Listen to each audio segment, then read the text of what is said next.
Okay, now let's take that same exercise and let's play it in the key of C, and it will be swung this time. So it's going to have a different groove, a little different feel to it.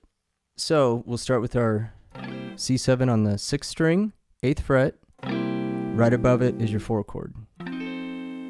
Okay, now for our G7, we'll use this C7 chord shape at the 10th fret. So that's our G7. And then we'll move down here, C7, F7, G7.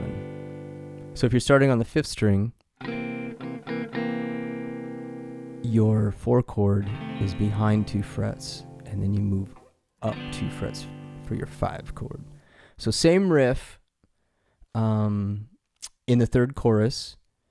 So you're looking for that 5th and getting into the 1 chord. And then you start on the 5th for your 4 chord, C note.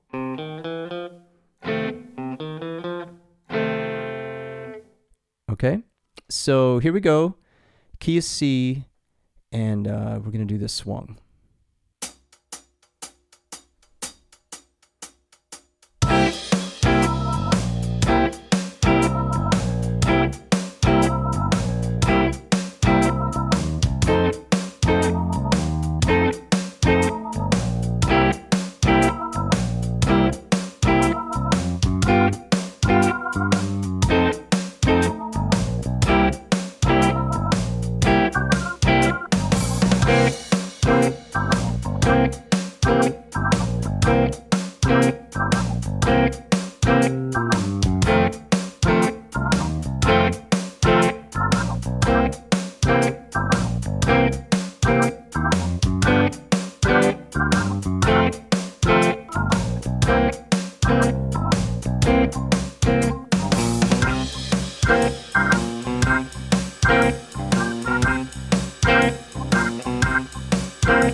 All right, so if you want to find these PDFs and all the backing tracks, you can just go to the website, greenhillsguitarstudio.com.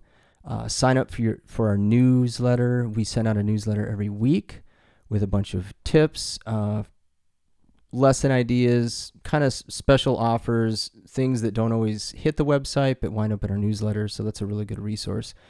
So sign up for our newsletter, and I can get you these PDFs and the backing tracks as well. And then also check out our new content library that we just launched. All of this stuff will be located on the in the library as well.